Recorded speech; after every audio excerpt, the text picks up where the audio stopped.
Corona virus से चीन में महंगाई का तूफान बर्पा हो गया। चीन में खतरनाक कोरोना वायरस की वजह से अशियाए जरूरिया की तरसील का निजाम भी बुरी तरह मुतासिर हुआ है, जिसकी वजह से महंगाई 8 साल की बुलंद तरीन सतह पर पहुंच गई है। चीन को पहले ही मुकामी मुआशी सुस्त रवि का सामना था और अब कोरोना वायरस की वजह से कारोबार, सफर और सप्लाई चेन भी बुरी तरह मुतासिर हुआ है। जनवरी के महीने में चीन में सारिफ इशारिया कीमत, जो कि अफराते जर की पैमाइश का एक अहम पैमाना है, 5.4% पर रही, जो दिसंबर के महीने में 4.5% की सतह पर थी। आदाद शुमार के मुताबिक गुज़श्ता माह खंजीर के गोश्त और सब्जियों की कीमतों में ज्यादा इजाफा रिकॉर्ड किया गया, जबकि अमूमी तौर पर ग़िज़ाई अजनास की कीमतों में 20.6% इजाफा रिकॉर्ड किया गया। अमरीकी इदारे ब्लूमबर्ग की जानिब से किए गए सर्वे में महंगाई की शरह 4.9% रहने की पेशगोई की गई थी, ताहम जनवरी के महीने में ये शरह 5.4% रही, जो कि अक्टूबर 2011 के बाद की बुलंद तरीन सतह है,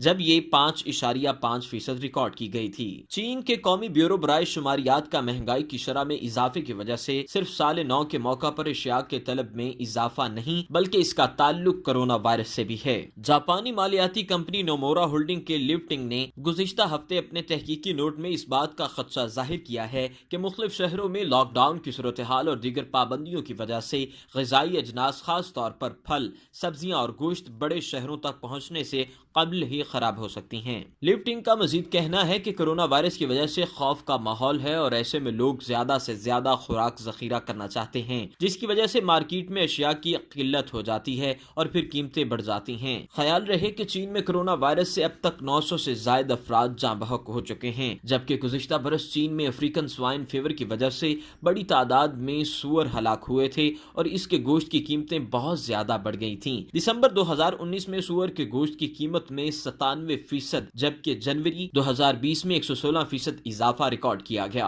आदाद शुमार के मुताबिक चीन में प्रोड्यूसर प्राइस इंडेक्स में भी जनवरी में 0.1% इजाफा हुआ, हालांकि दिसंबर 2020 में इसमें 0.5% कमी हुई थी। माहिरीन ने खबरदार किया है कि इस माह फैक्ट्रियों को मिलने वाले माल की कीमतों में भी इजाफा होगा, जिससे महंगाई का नया तूफान आएगा।